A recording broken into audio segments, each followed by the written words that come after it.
দর্শক, সরল কথা চ্যানেলের দৈনিক ৭ খবরে আপনাদেরকে স্বাগতম। আজ আমি আপনাদের সামনে উপস্থিত হয়েছি একটি গুরুত্বপূর্ণ বিষয় নিয়ে কথা বলার জন্য। আমরা প্রায়শই বলে থাকি শিক্ষা জাতির মেরুদণ্ড, এবং যে জাতির মেরুদণ্ড শক্ত নয় সে জাতি কখনো মাথা উঁচু করে দাঁড়াতে পারে না। যদি একথা আমরা বলে থাকি, ভেবে থাকি, তাহলে ভাবনা একটি জায়গা আসে, জাতিকে শিক্ষা দেওয়ার ক্ষেত্রে যাদের ভূমিকা সর্বপ্রথম এবং সবচেয়ে বেশি, সেই জনগোষ্ঠীর সাথে বাংলাদেশ সরকারের যে কাঠামোগত জায়গা রয়েছে সেখানে তাদের সাথে কীরকম বৈষম্য করা হয় এবং এই বৈষম্যের কারণে কি কি কুফল হয়েছে হচ্ছে সেগুলো নিয়ে আমরা একটু কথা বলতে পারি। দর্শক, আমরা জানি যে বাংলাদেশে প্রায় ৩,৮৪,৫১৩ জন শিক্ষক রয়েছে বা শিক্ষকের পদ রয়েছে। সহকারী শিক্ষক বা প্রাথমিক শিক্ষা প্রতিষ্ঠানে যারা শিক্ষক দান করেন তাদের পদ রয়েছে, এবং এর বিপরীতে ছাত্র রয়েছে ২,৯,১৯,২০১ জন ছাত্রছাত্রী পাঠদানের ব্যবস্থা রয়েছে। আপনারা ইতিমধ্যে জেনে থাকবেন, সহকারী শিক্ষক পদে যোগদানকালে যখন একজন শিক্ষক যে যোগ্যতা নিয়ে যোগদান করেন বা যে যোগ্যতা চাওয়া হয় সেখানে উল্লেখ করা হয়েছে স্নাতক বা সমমান দ্বিতীয় বিভাগে উত্তীর্ণ হতে হবে। ভালো কথা, একজন সহকারী শিক্ষক তার শিক্ষা যোগ্যতা এরকম চাওয়াটাই স্বাভাবিক, কিন্তু সমস্যাটা অন্য জায়গায়। সমস্যাটা হচ্ছে এই শিক্ষক যোগদানকালে 13তম গ্রেডে যোগদান করে। বাংলাদেশ সরকারের চাকরি ব্যবস্থাপনায় যে গ্রেড সিস্টেম রয়েছে, এই গ্রেড সিস্টেমে 13তম যে গ্রেড, এই গ্রেডটিতে সরকারি চাকরিজীবীদের সুযোগ সুবিধা এবং বেতন ভাতা কতটুকু, এটা নিয়ে বিবেচনার জায়গা রয়েছে। প্রথমে আমরা দেখি 13তম গ্রেডে মূল বেতন কত। 13তম গ্রেডের মূল বেতন হচ্ছে 11,000 টাকা। আনুষঙ্গিক বাড়ি ভাড়া, চিকিৎসা ভাতা, অন্যান্য সব কিছু দিয়ে সেটা সর্বসাকুল্যে 19,000 টাকার মতো গিয়ে দাঁড়ায়। দর্শক, আপনাদের কাছে প্রশ্ন, একজন সহকারী শিক্ষক যিনি স্নাতক পাস বা সমমান ডিগ্রিধারী, তিনি যখন এই বেতনে একটি শিক্ষা প্রতিষ্ঠানে হচ্ছেন, তখন একজন চাকরিজীবীর তার দুটি বিষয় রয়েছে।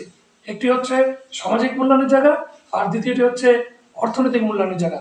যদি শিক্ষক অর্থনৈতিকভাবে স্বাবলম্বী না হতে পারে, তাহলে তিনি অন্য কোনো পেশার সাথে যুক্ত হয়ে যাবেন তার অর্থনৈতিক উন্নতি সাধনের জন্য। সেই ক্ষেত্রে এই শিক্ষক পাঠদানের ক্ষেত্রে তার সর্বোত্তম ভূমিকা রাখতে পারবে না। দর্শক, আমরা দেখি অর্থনৈতিকভাবে শিক্ষকরা আর কতটুকু বঞ্চিত হচ্ছে। দর্শক, আপনারা জেনে থাকবেন যে আরো অপরাপর এই ব্যবস্থাপনায় এই যোগ্যতা নিয়ে যে আরো অপরাপর নিয়োগ রয়েছে, সেই নিয়োগগুলো কি ধরনের হয়ে থাকে। দর্শক, আপনারা জানেন পুলিশ সাব ইন্সপেক্টর যিনি একই যোগ্যতা নিয়ে নিয়োগপ্রাপ্ত হন, তার কিন্তু 10তম গ্রেড। নার্স যিনি ডিপ্লোমাধারী, উপসহকারী কৃষি অফিসার যিনি ডিপ্লোমাধারী হয়েও 10তম গ্রেড পাচ্ছেন। মন্ত্রণালয়ের প্রশাসনিক কর্মকর্তা যারা, তারাও একই যোগ্যতা নিয়ে 10ম গ্রেড পাচ্ছে। কিন্তু শিক্ষকদের বেলায় বাংলাদেশের শিক্ষিত সমাজ, বাংলাদেশের সুশীল সমাজ, বাংলাদেশের রাষ্ট্র ব্যবস্থা হতবাক করেছে দেশের মানুষকে। কারণ একজন শিক্ষককে তারা এখনো পর্যন্ত সম্মান জানাতে শুরু করেনি বা সম্মান জানাতে একমত হয়নি।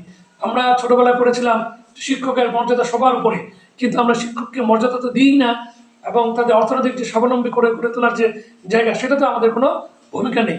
10তম গ্রেডের মর্যাদা এখনকার বর্তমানে প্রাথমিক শিক্ষকদের, সহকারী শিক্ষকদের দাবি। এবং এই সহকারী শিক্ষক যাদের কাছে আপনি আমার সন্তানকে তাদের কাছে পাঠাই যে আপনারা আমার সন্তানকে গড়ে দিন, কিন্তু এই শিক্ষককে আমরা সামাজিকভাবে এবং অর্থনৈতিকভাবে মূল্যায়ন করছি না। এটা কতটুকু জাতির জন্য ঠিক হচ্ছে, আজকে প্রশ্ন সবার কাছে রইল। শিক্ষার মান এভাবে উন্নয়ন সম্ভব নয়। এটা এমন মনে হচ্ছে আমার কাছে, বাংলাদেশের শিক্ষা ব্যবস্থার ক্ষেত্রে আপনি যদি পুরো প্রাথমিক থেকে শুরু করে ইউনিভার্সিটি লেভেল পর্যন্ত দেখেন, যে সুযোগ সুবিধা এবং সকল জায়গা থেকে প্রাথমিক শিক্ষাকে করা হয়েছে নানাভাবে বৈষম্যের হয়েছে। আমার দৃষ্টিকোণ থেকে এটা মনে হয় যেন শিক্ষার গোড়া কেটে আগায় জল ঢালার মতো অবস্থা। দর্শক, আওয়াজ তুলুন, প্রাথমিক শিক্ষকদের বেতন কাঠামো অবশ্যই 10ম গ্রেড করতে হবে এবং তাদেরকে সামাজিক মর্যাদায় ফিরিয়ে আনতে হবে। এটা যদি আমরা না করতে পারি, সামনে আমাদের জাতির জন্য রয়েছে অন্ধকার, ভবিষ্যৎ অন্ধকার। আসসালামু আলাইকুম, সকলকে ধন্যবাদ।